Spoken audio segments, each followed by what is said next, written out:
Boa noite, meus amigos, boa noite, telespectador, no nosso programa. Aliás, para que vocês saibam, nossa conversa é de fato uma conversa, porque todos os nossos convidados, além de serem pessoas muito interessantes, intelectuais, importantes, artistas, pessoas comuns também, no sentido do dia a dia, mas extremamente importantes por aquilo que elas têm dentro delas e por aquilo que elas sabem. Então, hoje nós vamos ter convidados especiais. Nós temos um poetisa e temos aqui ao meu lado um homem importantíssimo da Universidade Federal. Aliás, para que vocês tenham ideia, o nome dele é Marco Teodorico.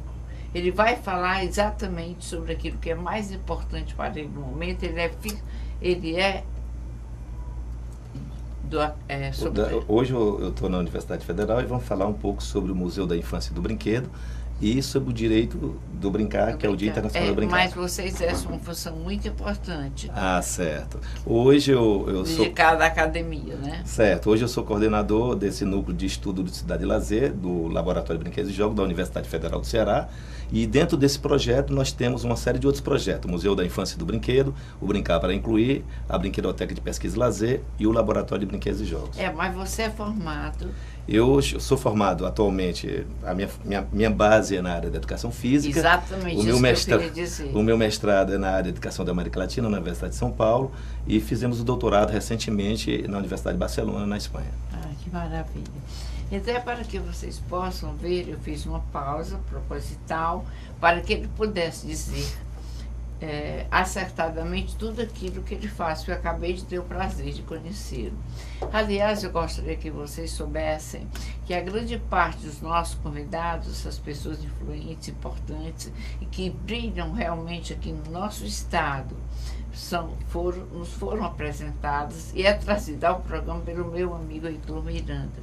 O Heitor, como vocês muitos já conhecem, ele faz parte da Universidade Federal. Então, e é uma pessoa que eu já conheço há muitos anos, sei que ele é um homem altamente talentoso, além de ser possuidor de uma cultura intelectual interessantíssima, porque hoje em dia, sabe, as pessoas não gostam mais de ler.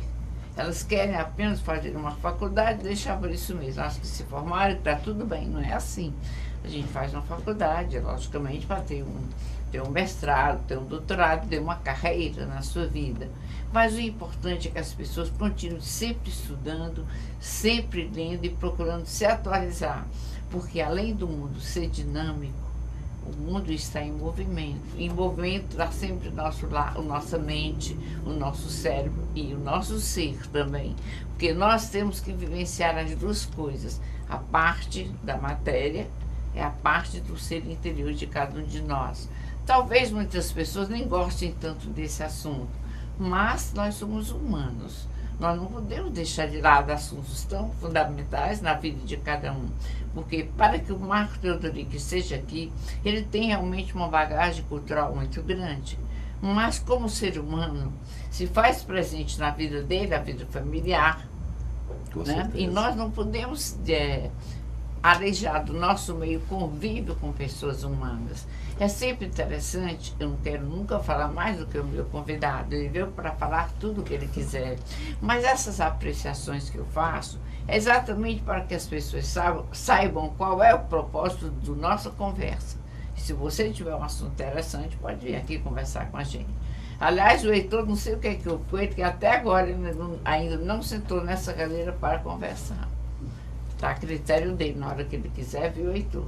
Aqui está aberto para você, porque, aliás, o Heitor realmente está sendo responsável por todo esse brilhantismo de pessoas importantes que vem ao programa. Agora, Marco Teodorico, eu achei lindo você ser formado exatamente numa das profissões que eu acho importantíssimas, que é aquela que trata do corpo físico também. Exatamente. Né? Hoje em dia, além de discutir essa questão dentro do Instituto de Educação Física e Esporte da Universidade Federal do Ceará, hoje o núcleo da educação física ela aborda não só a questão da corporeidade, a questão do corpo, a questão do movimento, da saúde, da qualidade de vida, do alto rendimento, da performance. A gente também está tentando discutir, junto com a formação dos nossos alunos, a questão da importância do brincar. E como você falou na questão da condição humana, a importância do ser humano, e para nós o brincar é uma condição humana. O brincar brincar é vida, e a gente, por pensar que o brincar é um elemento da vida, e faz parte dessa nossa relação direta do cotidiano de todos nós, em especial no cotidiano da criança. Então, já que a gente vai falar um pouco sobre isso, a gente vai contextualizar um pouco sobre o lúdico. Ok. Então, o que é que eu posso colocar? Atualmente, a Universidade Federal do Ceará, junto ao Instituto de Educação Física e Esporte, criou projetos interessantíssimos que está sendo desenvolvido há mais de 13 anos. E o projeto que eu gostaria de comentar agora e falar especificamente é o Museu da Infância e do Brinquedo. O Museu da Infância e do Brinquedo, ele começou em 2010. Então, começou como um projeto de extensão, e esse projeto de extensão foi crescendo. Tivemos uma exposição mais consolidada e mais efetiva no Museu de Arte da UFC, no MAUC, em parceria com o professor Pedemar, e a gente passou 9 meses no Museu de Arte da UFC. Foi uma experiência incrível, porque nós tivemos a oportunidade de atender 14 mil pessoas, de crianças, adolescente, adultos e terceira idade. Então foi uma experiência muito rica. Não só crianças que eram de Fortaleza e também que vinham do interior do estado do Ceará, como pessoas que visitavam a nossa cidade, que vinham de outros estados e até mesmo do exterior. Então, o museu começou a crescer. E em 2013 a gente ampliou esse projeto com a Casa de José de Alencar, onde a gente teve tanto exposição na Casa de José de Alencar, em parceria com o senhor Frederico, que é o nosso diretor da Casa José de Alencar, que foi uma experiência riquíssima, onde também atendemos aproximadamente 15 mil pessoas durante o ano de 2013. E também tivemos uma apresentação de uma exposição temporária, no período do mês da criança, em 2013, no Shopping Benfica, que foi também uma experiência muito rica. Então a gente percebeu da importância do brincar como um patrimônio da humanidade. E uma coisa interessante no Museu da Infância e do Brinquedo, que vocês vão perceber ao visitar, é que ele tem uma certa mobilidade e fluidez, porque a gente desmistifica aquela coisa do museu, uma coisa só para ver e olhar. Mas o Museu do Brincar, ou Museu do Brinquedo e da Infância, ele permite movimento e sentimentos. Então a criança tem uma interação. Ela tem uma interação com os materiais lúdicos, com os brinquedos dentro do próprio museu. Além do aspecto estético, artístico e cultural, ele pode sentir, ele pode até manipular esses objetos, se sabe manipular esses objetos lúdicos, por exemplo, soltar um peão, ou tocar numa esfera de vidro, numa bolinha de gude, ou simplesmente pegar uma baladeira e usar essa baladeira e saber os mecanismos de uma baladeira, de um bilboquê, de um traca-traca, de um mané gostoso. Então, o museu permite que a criança tenha essa interação. E o que a gente percebe hoje no Museu da Infância e do Brinquedo, que é uma percepção de 2 a 3 anos de investigação e observações, é que a gente vê um grande abismo entre gerações. E isso é uma coisa que nos preocupa, e daí talvez um dos grandes elementos importantes da criação do Museu da Infância e do Brinquedo é reestruturar ou reconstruir a cultura lúdica infantil através de um espaço museal. Então a gente pode, por exemplo, quando a gente chega com criança de 8, 9, 10, 11, 12 anos e a gente pergunta o que é às vezes um peão e como é que é um peão, como é que solta um peão, muitas pessoas nunca tiveram oportunidade de ver um peão e de soltar um peão, ou simplesmente, por exemplo, soltar uma pipa ou uma raia, ou saber como é que faz um traca-traca e como é que faz brinca com um traca-traca, como é que a gente brinca com um bilboquê.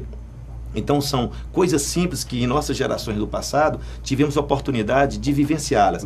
Não dentro de museu, porque a rua era uma extensão da nossa casa. Antigamente as brincadeiras, os jogos e toda a nossa cultura lúdica ela era intergeracional e era compartilhada nos ambientes públicos, onde nós nos apropriáramos dos espaços para brincar.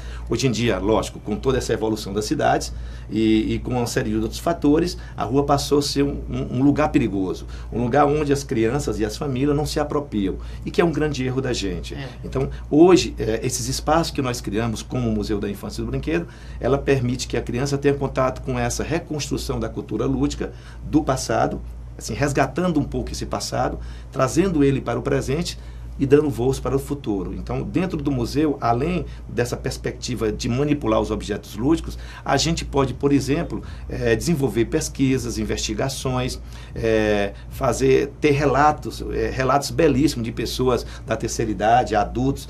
E é interessante, eu acho que o museu ele mexe muito com o adulto. É um espaço onde a gente vê o brilho dos olhos, principalmente das pessoas de 25 anos, 40 anos, 80 anos, 60 anos, quando entra dentro do museu, puxa vida, eu nunca mais tinha visto uma boneca assim, eu nunca tinha visto mais uma boneca de milho, nunca tinha visto uma baladeira, um peão. E a gente discute tudo isso dentro do museu. Além desses aspectos que eu falei, o Museu da Infância, ele tenta trazer um pouco da questão étnico-racial, porque o Museu da Infância e do Brinquedo da Universidade Federal, ele vai abordar a temática da cultura lúdica, no caso da cultura africana, e qual a influência da cultura africana na cultura lúdica brasileira. E como a cultura lúdica africana, temos também a cultura indígena, e como essas culturas influenciou na lúdica do Brasil. Hoje, tudo que somos e tudo que fazemos ludicamente, brincamos e jogamos, nós devemos à cultura africana, à cultura indígena e à cultura branca. Essas culturas ou essas etnias, eles influenciaram a cultura lúdica hoje, que é o povo brasileiro. E a gente vai ter, num espaço do Museu da Infância e do Brinquedo, um espaço dos quilombolas, dos africanos, a gente traz brinquedos de origem africana, a gente compartilha jogos como o Mancala, o Tchuca-Ruma, o Bezete, e são jogos da Idade Média, que você pega o século X e vai até o século XVI.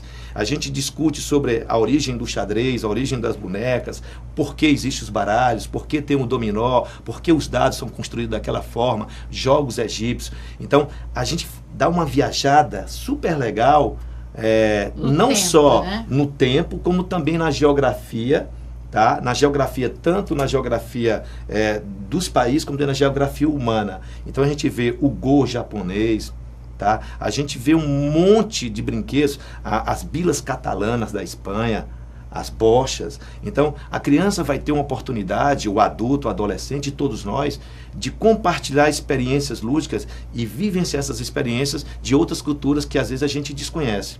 Lógico, isso é uma das possibilidades que o Museu da Infância e do Brinquedo oferece a cada pessoa que entra dentro dele.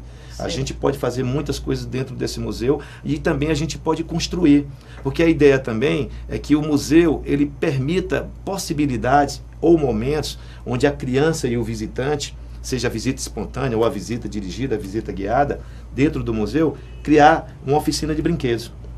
Então, por exemplo, eu posso fazer uma oficina de pipa, eu posso fazer uma oficina de cornetinha, eu posso fazer uma oficina de ioiô, de catavento. Então, um monte de brinquedos a gente pode construir juntamente.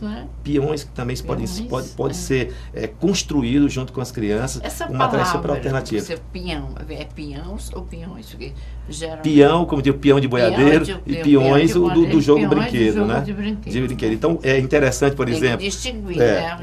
E outra coisa, eu tenho um peão gigante lá e ele não tem a castela. Certo. Porque o peão é composto por 3 partes importantes. A ponta, o ferrão, o corpo e a castela. A castela é muito comum, na realidade, de você fazer o giro e colocar a linha. Por exemplo, na Rússia, os peões nem têm a castela, é todo liso. E em Cuba também. Durante o meu mestrado em Cuba, que eu tive que fazer um estudo comparativo em Cuba, que eu quando morei em São Paulo e tive que morar também em Cuba, a gente percebeu que o peão cubano, por influência da cultura soviética, também não tem essa parte da castela. A gente vê curiosidades bem interessantes. A gente vê, por exemplo, as pipas mineiras, pipa paulista, pipa pernambucana, tá? É diferente da pipa cearense. E eu não sabia disso. Eu soube recentemente, através de um pesquisador de pipa, e um dos maiores fabricantes de pipa do Brasil, está aqui no Ceará, que é o Chocolate Rei da Pipa, que é um parceiro nosso, sim, uma pessoa espetacular, e ele faz um trabalho belíssimo com isso. Por sinal, vai ter uma exposição de pipa no Museu da Infância e Brinquedo, como também tem a história da pipa. Assim, a importância das arraias, como é que é a relação dessa historicidade da pipa com uma série de elementos e com pessoas famosas da humanidade. Então a gente fala de todos esses brinquedos de jogos dentro desse contexto. Uma outra coisa importante que está acontecendo hoje na Universidade Federal, que já é a nossa 4ª versão, nosso 4º ano, e eu convido a todos vocês que estão nos vendo, que é o Dia Internacional do Brincar. A gente comemora, o Dia Internacional do Brincar é um evento maravilhoso, que é a 4ª versão, é um projeto que eu criei, que é chamado Brincar no UFC, um Direito de Todos. Esse evento, em 2014, vai ser hoje construído com uma parceria com diferentes segmentos da UFC. A Seara da Ciência, Casa José de Alencar, Secretaria de Acessibilidade, Museu de Arte da UFC, tá? E também a Casa Amarela. Então, essas instituições, juntamente com o Instituto de Educação Física e Esporte e o Centro de Estudos sobre Ludicidade e Lazer, está criando a 4ª versão do Brincar da UFC, um Direito de Todo. É um evento internacional que acontece nos últimos dias de maio. Sempre a gente participa com um público de 4, 5, 6 mil crianças, é aberto ao público, completamente gratuito. A programação da gente começa no dia 30 agora de maio e conclui no dia 1º de junho na Casa José de Alencar. Então tem evento na própria UFC, na estrutura desses espaços que eu citei. Temos também no Instituto Educação Física e Esporte, no dia 31, um evento maravilhoso, principalmente naquela comunidade do Grande PC, do entorno da Universidade Federal do Ceará. E culminamos na Casa José de Alencar com uma série de manifestações lúdicas, brincadeiras, jogos, teatro infantil, construção de brinquedos, jogos cooperativos, jogos de tabuleiro, brincadeiras tradicionais. Tudo isso acontecerá no Dia Internacional do Brincar. Lógico, brincar, todo dia é dia de brincar. Na realidade, a ideia do Dia Internacional do Brincar, e aí são instituições internacionais como a ONU, Unesco, e também as Toy Libraries inglesas e também francesas, a gente resolveu criar um dia para discutir com a população como um todo, da importância do brincar na vida das crianças. E como nós, adultos, pais e famílias, podemos contribuir de forma muito simples na vida e fazer uma diferença na construção, não só da afetividade, não só da cognição, da construção do conhecimento, da socialização da criança, como também reconstruir valores e moralidade. Então, a gente tenta discutir tudo isso dentro do Dia Internacional do Brincar. Sim, Marco, eu gostaria que você desse o seu contato para que as pessoas pudessem interagir com você e você também poder convidá-los para esses eventos na universidade. Muito obrigado pelo espaço. Também aproveito para agradecer o Heitor pelo carinho e pela atenção de ter nos convidado. E eu espero que não seja um primeiro momento, seja um momento de vários outros momentos que a gente pode ter essa parceria. Então, aproveito a oportunidade que você me deixou de convidar a qualquer pessoa que mora em Fortaleza, no estado do Ceará, e pessoas que nos visitam de outros estados e também do exterior, que visite os projetos do Centro de Estudos sobre Ludicidade e Lazer, que é o Célula. O Célula, o nosso endereço eletrônico, para que vocês possam saber um pouco mais sobre nós, é no www.celula.ufc.br. Vou repetir, www.celula.ufc.br. Nós temos um telefone de contato. Esse telefone de contato, vocês podem buscar informações, saber um pouco mais sobre os nossos projetos, que é no telefone 3366-9216. 3366-9216, código 85, Fortaleza. E os projetos como o Laboratório de Brinquedos e Jogos, a Brinquedoteca de Pesquisa e Lazer, o próprio Museu da Infância e do Brinquedo que eu já falei, o projeto Brincar para Incluir, o projeto também Brincando na UFC, um Direito de Todos, que é comemoração do Direito Internacional, o Dia Internacional do Brincar. Nós estamos lançando agora em junho uma coisa pioneira, que é fantástica, em primeira mão vou falar para vocês aqui no programa de vocês, que é o nosso projeto chamado Brincamóvel. O Brincamóvel é uma estrutura imensa de um ônibus que foi pensado e construído de forma arquitetônica, com todas as bases de ergonomia com relação ao uso e apropriação de crianças, que vai ser lançado agora aproximadamente no dia 15 de junho. A gente lança o Brincamóvel. Então, já que as crianças não podem vir até a gente na universidade, nós vamos até as crianças, principalmente as crianças que são desfavorecidas com relação ao seu tempo livre, ao espaço de lazer na zona metropolitana de Fortaleza, principalmente na periferia de Fortaleza, e essas pessoas que tenham, a gente leva o Brincamóvel como espaço, uma opção de lazer, tá? E também pensando na questão da inclusão e do direito de brincar através do Brincamóvel. E um outro projeto que a gente está criando para 2016 e 2017, que é o chamado o MIB itinerante, que é o Museu Itinerante. A ideia é que nós tenhamos o MIB, um eixo do MIB, onde a gente possa interiorizar a cultura e o campo museal, onde eu possa levar cultura, levar o museu, a questão do brinquedo para 5 macro-regiões do Ceará. E aí, obviamente, é um projeto que a gente vai começar inicialmente com um ônibus itinerante, esse projeto, e depois expandir para 5 ônibus, para que a gente possa atuar no estado do Ceará. E aqui o Brincamóvel também é um projeto que a gente quer trabalhar, não só um ônibus inicialmente, mas que a gente possa replicar. Eu acho que esse, por sinal, deve ser replicado por todas as pessoas. Então, gestores, tanto do governo municipal como do governo estadual, governo federal, poderiam replicar esses projetos que hoje nós desenvolvemos e estão consolidados na Universidade Federal do Ceará. Imagine um Museu da Infância e do Brinquedo espalhado nas regionais de Fortaleza. Imaginem um brincamóvel espalhado nas regionais de Fortaleza. Imagine brinquedotecas públicas na nossa cidade. Imagine projetos como o laboratório na formação de professores e na formação lúdica dos professores de escolas públicas e particulares. Eu acho que a gente faria uma grande diferença, a gente daria assim, uma nova dinâmica com relação a essa questão da criança, do brincar e da infância. E é isso que a gente faz na Universidade Federal. Pesquisa, ensino e extensão. E convido a todos vocês para estarem conosco, nos acompanhando pelo site que foi citado, como também visitar os nossos projetos, que venham até nós. E se vocês não podem vir até os nossos projetos, a gente busca a melhor forma de atender as escolas, principalmente as escolas públicas, que nos convidam para visitar. Eu não tenho condição por mobilidade, me deslocar até a universidade, os projetos da UFC. Vocês poderiam vir até a minha escola, trazer essa ideia para nós, dialogar com nossos estudantes, com nossos professores. Estamos à inteira disposição. É só entrar em contato conosco pelo telefone 3366-9216 ou fazer contato pelo site, o www.celula.ufc.br. Então, agradeço a todos pela atenção, pelo carinho e a oportunidade de estar aqui. Tá. Marco, adorei conhecê-lo. Muito obrigado. Realmente foi praticamente uma aula de lazer, de saber, né? Obrigado. De divertir as crianças. E eu gostaria de dizer a vocês, meus amigos, que quando se ouve alguém como o Marco, nós não temos condições de pará-lo no meio da conversa, porque ele é dotado da palavra, da facilidade de se expressar, de dizer o que ele sente com facilidade e simplicidade. Porque eu costumo dizer que a linguagem do homem e do ser humano tem que ser a linguagem dos anjos. Exato. Que é aquela linguagem que todo mundo entende, tanto o intelectual, como o erudito, como o homem simples, né? O homem de pouco estudo, mas que tem saber e tem inteligência. Obrigada, Marco. Eu que agradeço. Quando você for inaugurar, você avisa que eu vou ver se eu vou com o Heitor até lá. Vá, e a convido Maria, todos vocês. Maria. Obrigado. Tá certo? Obrigado.